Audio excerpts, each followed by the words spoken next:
Hey, what's up, everyone? It's your old pal, the KMN 1971, back with yet another comic book haul. This haul will feature the usual mix of silver, bronze, copper, moderns, some fillers, some cover grabs, some upgrades, and, of course, a couple of keys, too, to go along with it. This haul will also be highlighted by some serious Ahsoka fever influenced pickups. I ended up getting a nice run of Bronze Age Captain America, all out in the wild, very affordable. And this haul will also feature a much overlooked Silver Age book where Batman receives the finger one last time. What? Huh? I'll explain later, promise. For now, we'll kick off with World's Finest, number 11 from the current run.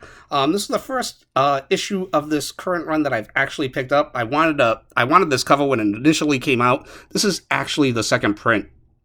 So, yeah, I thought I got this at a cover price deal, but it turns out this was the second print. Still happy to have it. I actually like how the back cover looks as opposed to just having the trade dress. It looks more of like with this influenced artwork on the back as well.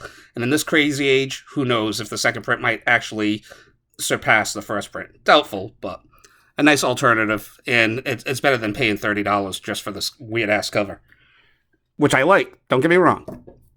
Black Panther, number 1. Of course, classic Marvel Knights. And how can you turn this away for $3? This is my second copy. Very happy to add this back into the collection. Lobo, the paramilitary Christmas special, just a Keith Giffen, Simon Bisley classic. Good stuff. And Lobo number 1 from his ongoing series, first issue of his ongoing series. Used to own both of those back in the day. Happy to pick them up. I've just been cherry picking some Lobo stuff that I used to own back in the 90s that, for one reason or another, I want it back in the collection now. Pretty much not just basically the Simon Bisley, Keith Giffen stuff, with the exception of this Lobo number 1 from his first issue. His first series.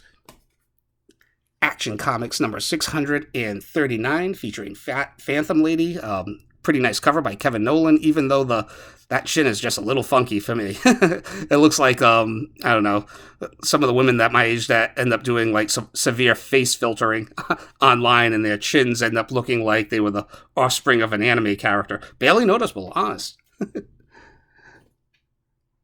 Action Comics number 643, featuring this beautiful George Perez homage of Superman number 1. Love this. I want to say both of these covers were featured recently in a fellow YouTuber's haul. Maybe We Love Comics, I think. I'm not sure. I'm sorry. But if it was you, shout out to you, dude. And thanks for showing those books and reminding me that I wanted them myself. Some run fillers. All-Star Squadron number 2. Another great yellow cover. Number 3. And number 5, which will complete my mini All-Star Squadron run that I used to own way back in the day as a child when these books initially came off the spinner rack. Adventure Comics number 475. Nothing special about this book, except that it was, I love buying books that were shown in the old house ads back in the day. And this was shown in the old DC house ads. I wanted this book, never found it off the spinner rack, forgot that it existed for most of my life, and then I ended up running into it a couple of weeks ago, so picked it up real cheap. Conan the Barbarian, number 106, another filler from my run that I've just been picking away at for several years now. Invaders, number 5. Oh, I forget. This is the origin of someone or some group. I forget, but there is some kind of key significance to this. I'm not sure. I'm not an Invaders expert by any means. Captain America, number 214. And this is another one of those books that I would say is very overlooked, pretty much. And this is Jack Kirby's last issue of Captain America. I'm not sure if it's the last Captain America story that he ever illustrated, but I always go after, like Stan Lee's last issue of Fantastic Four and Amazing Spider-Man, as well as Jack Kirby's last issue of Captain America. I think that is some comic book historical significance that shouldn't be overlooked, in my opinion. Here's Captain America number 215, which I just picked up because, look at that cover. It's awesome. And I'm pretty sure I used to own that one way back in the day also. A couple of upgrades. Captain America number 217, which features the first appearance of Marvel Boy, who would go on to become Quasar. And really happy with this one. Captain America number 230. An upgrade from my copy, which needed a severe press, but this one's probably VF minus, and it's also a Mock Jewelers variant, so awesome. Captain America number 257, more yellow cover goodness, and once again, Captain America versus the Hulk. Great stuff.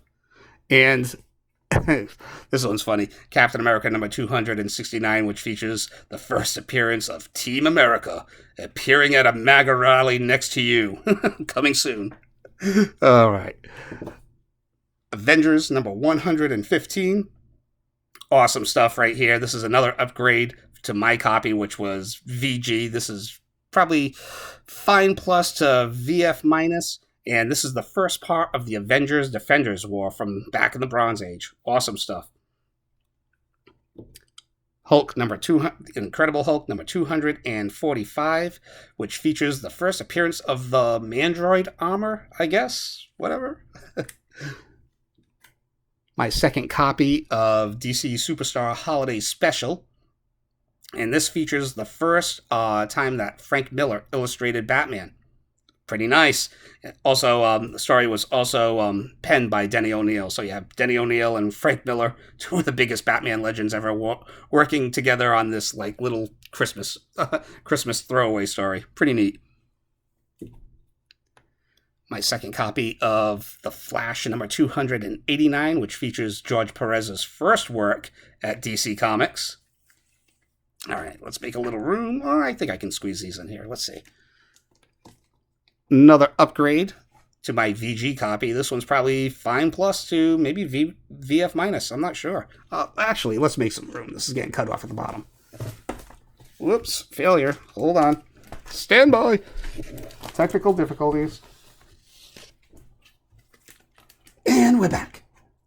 Okay, Adventure Comics number 327, and this features the first appearance of one of my favorite Legionnaires, Timberwolf, who was kind of Wolverine before Wolverine was Wolverine. Justice League of America number 30, which features the second part of the Justice League's first confrontation with the Crime Syndicate of America. So, pretty nice, and I guess the CSA's second appearance, right?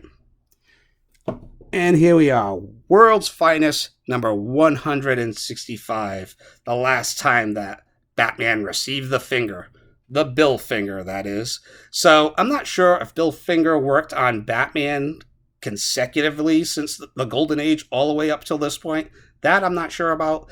And this is also after his very last issue that he penned for the Batman ongoing title. But this is the last time that Bill Finger, the original creator of Batman, or rather co-creator of Batman, worked on a story featuring Batman. And it happened in this issue right here. World's Finest, number 165. Once again, I think that has some severe, overlooked comic book historical context there. So, pretty neat, in my view anyway. All right. Skipping back to more modern times from the Silver Age, Tomb Raider Witchblade number 1. This is the core something variant. So really happy to pick this up. Probably VF plus condition. It's not a 9.8. It's a real tough black cover. So maybe a 9.0. We'll call it that. So, but for $15, I was pretty happy to pick it up. And we're gonna end this haul off with Ahsoka Fever, baby. So we'll kick it off with this. Now, this was kind of a regret because I did overpay for this because it is in mint condition, but I could have came across another copy for like 40-something bucks. So, overpaid for this one, but it happens sometimes. This is Star Wars: The Clone Wars Shipyards of Doom, and this is like kind of, I guess, a miniature original graphic novel. And this is the second overall appearance of Ahsoka Tano. Pretty nice, pretty nice.